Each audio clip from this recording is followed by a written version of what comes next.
Saya nak kongsi sedikit apa patut kita buat, apa patut kita buat sebagai rakyat, apa patut kita buat sebagai orang kata apa, sebagai orang yang sedang menunggu-nunggu nak divaksin ke, tak nak vaksin ke, nak buat apa ke, nak lockdown ke, tak lockdown kan. Okay. First of all, nombor satu, kita tengok vaksin hari ni 28, semalam 27. Satu hari kita berjaya memvaksinkan orang sebanyak 58,000. Iaitu lebih kurang 60,000 lah untuk first dose. Total orang yang telah divaksinkan sekarang yang complete doses, 2 dosis lebih kurang dalam 800,000. Tak sampai 1 juta lagi tau, dah banyak bulan dah kita dah vaksin. Tak sampai 1 juta lagi. Tak sampai 1 juta lagi. Total yang telah divaksin dos pertama dan dos kedua lebih kurang 1.91 juta. Tak sampai 2 juta kita dah vaksin berbanyak bulan. Kita baru sampai 1.9 juta. Kita ada 32 juta rakyat. Kita baru mampu sampai, tak sampai 2 juta lagi dah berbulan-bulan. Kalau ikutkan kiraan saya 58,000 ataupun make it 60,000 lah. Satu hari kita berjaya vaksinkan orang. Makna kata kita sebulan kita memerlukan, kita boleh dapat lebih kurang dalam 60,000 kali 12 berapa? Kita memerlukan lebih kurang dalam 2 tahun baru kita boleh habiskan rakyat kita, ataupun 1 tahun setengah. 1 bulan kita boleh vaksinkan orang 65,000 kali 65,000, 60,000 kali dengan 30 hari. Okey. 60,000 kali dengan 60,000 kali dengan 30 hari. Aduhai, 60,000 kali dengan 30 hari sebulan. Kita berjaya vaksinkan orang 1.8 juta untuk sebulan. Sebulan kita boleh vaksinkan orang Malaysia sebanyak 1.8 juta untuk dos pertama tau, untuk dos pertama. Kali dengan 12 bulan. Kita akan boleh mampu vaksinkan orang lebih kurang orang Malaysia 20 juta. 1 tahun daripada bulan 5 ni, kita boleh vaksinkan sampai tahun depan lebih kurang 20 juta orang. 21.6 juta. Kalau satu hari kita berjaya cucuk orang 60,000. Tahun depan bulan 5 baru boleh sampai 21 juta, belum lagi 32 juta. Maknanya kata sekiranya kita masih lagi terkulat-kulat, terkemut-kemut nak vaksin orang 60,000 satu hari, memang sampai 2 tahun lah kita kena PKP. Sampai 2 tahun kita kena PKP. Macam tu. So maksudnya kita sepatutnya kena vaksin ke orang lagi laju, lagi cepat kena vaksin. Satu hari kena 100,000. 100,000 kalau sebulan berapa kita dapat? Baru 3 juta. Baru 3 juta. Sebanyak mungkin kita kena vaksin. So saya menyeru kepada semua kawan-kawan semua yang ada kabel, yang ada kawan, yang baik dengan KJ, yang baik dengan menteri, yang baik dengan kerajaan, yang baik dengan pihak-pihak swasta, orang yang berkuasa, yang ada power, tolong pujuk dengan government mempercepatkan dos, bawa masuk dos cepat-cepat. Cepat-cepat kita vaksinkan orang supaya kita boleh dapat immunity Malaysia secepat yang mungkin. Kalau tidak, kita terpaksa tanggung kita punya PKP ni lebih lama dan lebih lama. Tolonglah pujuk, tolong sampaikan kata-kata saya ni ataupun kata-kata doktor-doktor lain semua, bawa masuk vaksin secepatnya mungkin dan kita vaksinkan orang Malaysia secepat yang mungkin. Barulah kita boleh kurangkan kes. Kalau tidak, kalau tak tengok dalam seminggu lagi, 2 minggu lagi dia akan jadi 10,000. Okey? Itu nombor 1. Yang nombor 2, pesanan saya ataupun sharing saya dengan kawan-kawan semua yang ada banyak anxiety tu, yang mana ada panik tu, yang ada takut dengan COVID tu, yang minta lockdown tu kan. Okey, kerajaan Malaysia memang tak boleh buat lockdown. Dia tak boleh buat total lockdown sebab kerajaan Malaysia memang sekarang duit tak ada. Memang duit tak ada. Kalau kita buat lockdown, memang semua ekonomi akan down. Bukan kata kerajaan saja. Kita akan dapati bahawa rakyat-rakyat juga akan mengamuk. Bukan kerajaan saja yang masalah. Kita akan mengamuk. Orang yang bisnes akan mengamuk. Semua akan jadi masalah. Bank akan mengamuk, company-company besar akan mengamuk, orang berniaga tepi jalan mengamuk.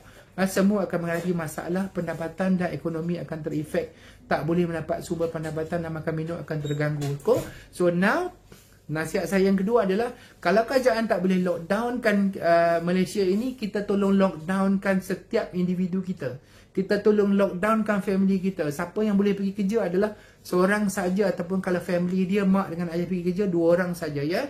Anak-anak tolong duduk rumah, mak bapak tolong duduk rumah. Siapa yang tak bekerja, isteri duduk rumah. Kalau isteri bekerja, suami tolong duduk rumah. Jangan ke mana-mana. Kita lockdown. Kita tolong bekerjasama, tolong pakat, tolong lockdown masing-masing kat rumah. Sebab kerajaan tak boleh lockdownkan suami kita ataupun sumber pendapatan yang utama tu dia tak boleh nak lockdown, dan teruskan bekerja macam biasa.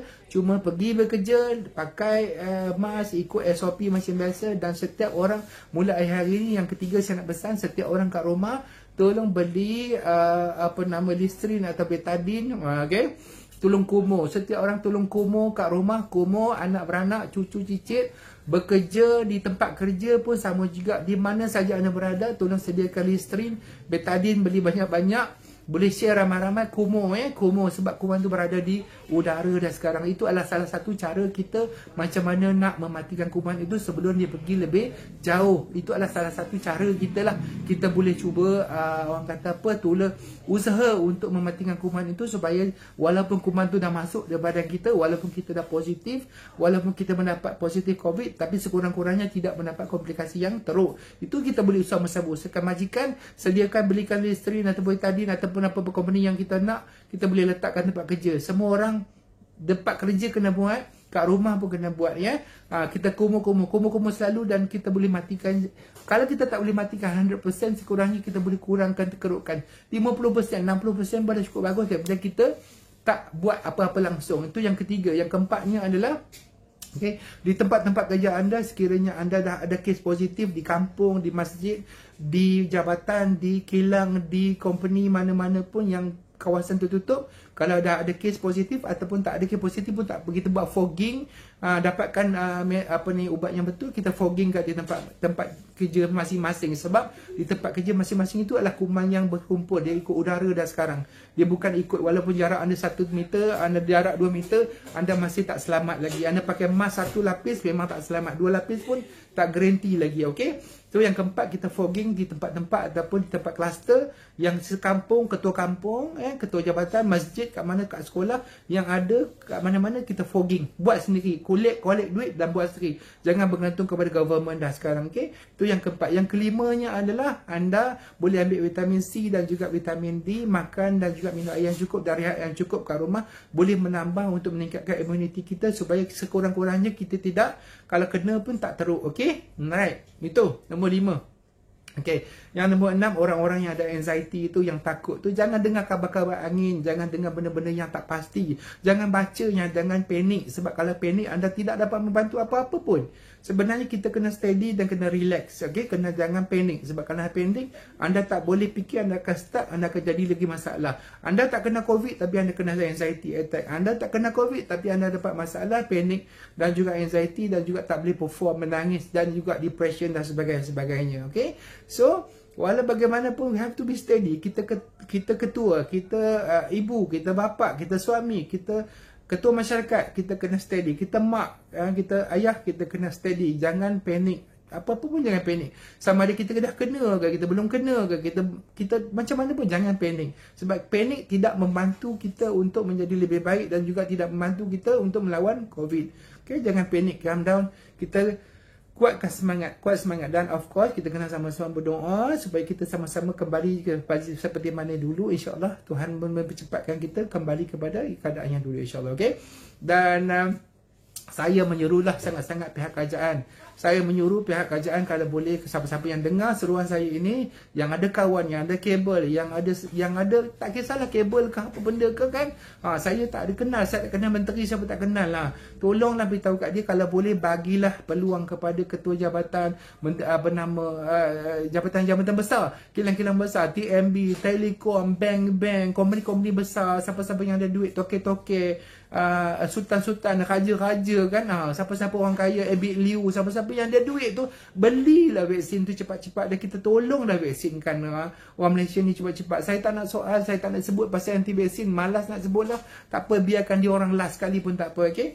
For untuk makluman semua yang bergaduh pasal AstraZeneca dan juga Sinovac dan juga Pfizer tu, okey, for now kita ada Pfizer dengan Sinovac yang masih lagi under government, okey. yang masih lagi under KKM, dan AstraZeneca tu sebenarnya tidak lagi bawah KKM dah. Dia telah diuruskan oleh bahagian MOSTI. Apabila hari tu orang-orang kata pasal AstraZeneca tak bagus, ada kesan samping dan sebagainya, maka KJ dan juga timnya telah pas kepada MOSTI, kepada pihak lain yang bukan KKM lagi untuk menguruskannya. Jadi dia buka kepada orang-orang yang nak saja, okay? Sebab dia orang bergaduh, you all bergaduh-bergaduh, jadi itulah masalah dia. Dan jadi dia buat sistem sendiri untuk orang yang bersedia untuk diinjek dengan AstraZeneca sahaja yang akan diinjek. Jadi bila dah jadi macam tu, sistem down lah, sistem akan jadi down. Itulah yang jadi masalah pada hari itu. For now, saya rasa kita orang tak payahlah, kita tak payah bergaduh-gaduh semua. Kita pakat ramai-ramai. Kalau boleh kita minta kerajaan dan minta memberi peluang untuk semua orang yang swasta membeli vaksin tu sendiri, okay? Bukan saya nak vaksin, saya tak mampu sebab nak dapatkan vaksin tu payah. Yang keduanya, sistem nak injek, nak tunggu, nak monitor. Siapa-siapa yang allergic itu memerlukan ruang, memerlukan kepakaran, memerlukan staff yang banyak, monitoring. Untuk siapa-siapa allergic kena ada standby, okay? Saya tak bercakap tentang vaksinasi untuk klinik swasta. Memang susah. Klinik swasta susah nak buat sebab kita tak cukup staff dan juga kepakaran dan juga kemampuan dan keluasan yang luas. Siapa-siapa yang pernah pergi vaksin tahu dia memerlukan staff, memerlukan kepakaran, memerlukan storage, memerlukan tempat simpanan yang betul. Nanti rosak vaksin tu tak boleh. Macam tu kena ada doktor monitor, kena allergic pengsan nanti tak boleh jadi saya tak bercakap tentang macam mana kita nak supply vaksin kepada klinik swasta. It's not about that. It's about company-company besar ataupun hospital-hospital private yang besar boleh. Dia ada kemampuan, dia ada sistem yang boleh kita sama-sama bawa masuk lagi cepat. Okay? So kalau boleh, kawan-kawan ulang semula tengok apa yang saya cakap. Vaksin cepatkan. Jangan bergaduh pasal vaksin. Kita kumur, Listerine, betadine dan sebagainya yang kita boleh. Ambil vitamin C dan juga kita fogging dan juga kita kalau boleh kita bersama-sama lockdown. Semua orang kena lockdown diri sendiri.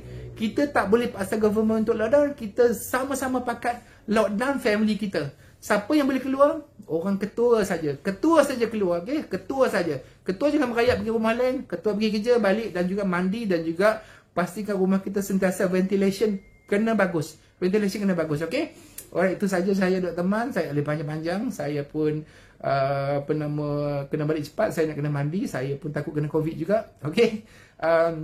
Itu saja. InsyaAllah nanti saya akan share lagi. Jangan lupa share-share dan juga jangan lupa kita mendoakan supaya Allah memudahkan urusan kita dan memelihara kita. Dah ramai dah yang meninggal setiap hari ada. Hari ini adalah 8,000 lebih. Kemungkinan esok adalah 4,500, 600. Lusa tulat tungging akan jadi 9,000 dan akan jadi 10,000. Jangan panik. Takut tapi jangan panik. Takut dan kita bertindak dengan cara yang betul. Okay? Tolong siapa-siapa kawan-kawan saya ataupun follow-follow yang kenal menteri itu, tolong saya cakap Dr. Man, tolong pujuk KJ, tolong pujuk macam mana Mahyudin Yassin, macam mana yang kita boleh pujuk dia, bawa secepat yang mungkin. Kalau kita tak ada duit, kalau government tak ada duit, kita pakat rakyat Malaysia, kita bagi satu orang RM100 ataupun RM50, kita bagi kepada kerajaan kita sama sumbangkan. Kita bagi seorang RM50 kepada government ataupun kepada KJ, collect duit, beli vaksin segera. Okay? Siapa bersetuju untuk menyumbang RM50? Okey, kalau Pfizer saya rasa dalam $20. $20 lebih kurang RM80. Kalau Pfizer lah, kalau sekiranya Sinovac murah lagi, okey. So saya rasa siapa setuju, tolong komen kat bawah nanti siapa setuju untuk sumbang, membantu. Kita pakat dengan Abid Liu, kita pakat dengan Sultan TMJ, kita pakat dengan Sultan-Sultan, kita pakat dengan anak menteri, kita pakat dengan siapa-siapa yang ada duit, siapa-siapa yang sumbang nak bersedekah, kita collect duit, kita kumpul untuk orang rakyat Malaysia, bantu kerajaan beli vaksin lagi cepat. Siapa nak tolong komen, tolong minta menteri-menteri. Kalau dia tak tahu macam mana nak cakap, jumpa saya akan explain one by one. Saya rasa should be okay. You orang faham kan, bahasa Melayu ni senang faham insyaAllah. Kalau dia tak faham juga ni, saya ketuk kepada dia, okay? Alright, take care. Jaga diri, kumur, ambil vitamin C, rehat yang cukup, lockdown kat rumah, ambil vaksin segera, jangan bergaduh, doa banyak-banyak, okay?